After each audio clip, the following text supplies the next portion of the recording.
জাতির জনক বঙ্গবন্ধু শেখ মুজিবুর রহমান যেই বাংলাদেশ গড়েছেন, ইসকন যে আন্দোলন করছে শেখ হাসিনার সরকারকে শক্তিশালী করার জন্য।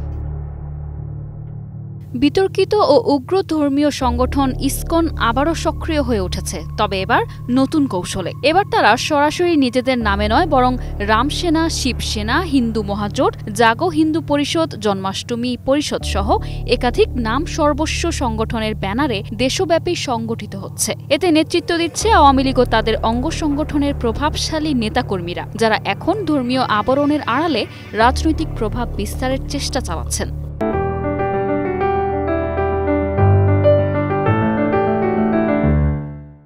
গোয়েন্দা সূত্রে জানা গেছে, চট্টগ্রামের প্রবর্তক ইসকন মন্দিরের আন্ডারগ্রাউন্ড অংশ এখন এ সমন্বয়ের প্রধান ঘাঁটি।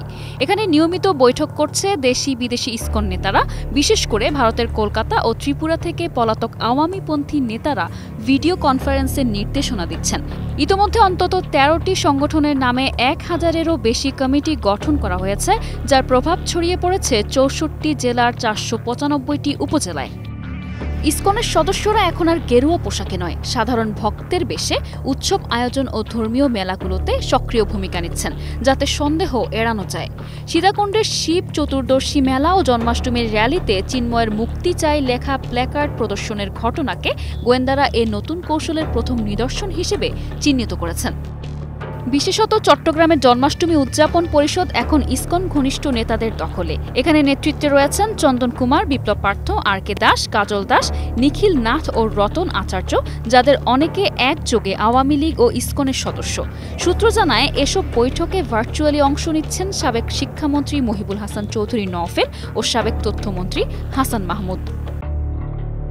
গোয়েন্দা সংস্থার অনুসন্ধানে আরও জানা গেছে, এসব সংগঠনের অনেক নেতার সঙ্গে ভারতের বিজেপি ও আরএসএস এর ঘনিষ্ঠ সম্পর্ক রয়েছে। কয়েকজন নিয়মিতই ভারতের পশ্চিমবঙ্গ, ত্রিপুরা ও আসাম সফর করে উগ্রবাদী সংগঠনের বৈঠকে অংশ নিচ্ছেন। তদন্তে দেখা গেছে, ধর্মীয় কর্মকাণ্ডের আড়ালে এসব সংগঠন রাজনৈতিক ও গোয়েন্দা উদ্দেশ্যে ব্যবহার করা হচ্ছে, যার লক্ষ্য বাংলাদেশের ধর্মীয় আবেগ উস্কে দিয়ে অস্থিরতা সৃষ্টি করা এবং ফ্যাসিবাদী প্রভাব পুনঃপ্রতিষ্ঠা করা। ইসকনের পুরনো বিতর্কিত নেতাদের মধ্যে অন্যতম চিন্ময় কৃষ্ণ দাস, যিনি রাষ্ট্রদ্রোহ মামলায় গ্রেপ্তারের পরও সংগঠনের নেপথ্যে প্রভাব বজায় রেখেছেন। তার অনুসারীরা এখন বিভিন্ন নাম সর্বস্ব সংগঠনের নেতৃত্বে কাজ করছে। এ বিষয়ে চট্টগ্রাম মহানগর পুলিশ কমিশনার হাসিব আজিজের সঙ্গে যোগাযোগের চেষ্টা করেও সাড়া মেলেনি। তবে সিএমপি জনসংযোগ কর্মকর্তা অনিন্দিতা বড়ুয়া বলেন, যারা ধর্মীয় আবরণের আড়ালে রাষ্ট্রবিরোধী বা উগ্রবাদী কর্মকাণ্ডে জড়িত, তাদের বিরুদ্ধে কঠোর ব্যবস্থা নেওয়া হবে। দেশের নিরাপত্তা বিশ্লেষকরা মনে করছেন, ইসকনের এই গোপন পুনর্গঠন শুধু ধর্মীয় নয়, বরং রাজনৈতিক উদ্দেশ্য নিয়েই পরিচালিত হচ্ছে, যা আগামী নির্বাচনের আগে বাংলাদেশের স্থিতিশীলতার জন্য বড় হুমকি হয়ে উঠতে পারে। News desk, ২১ television.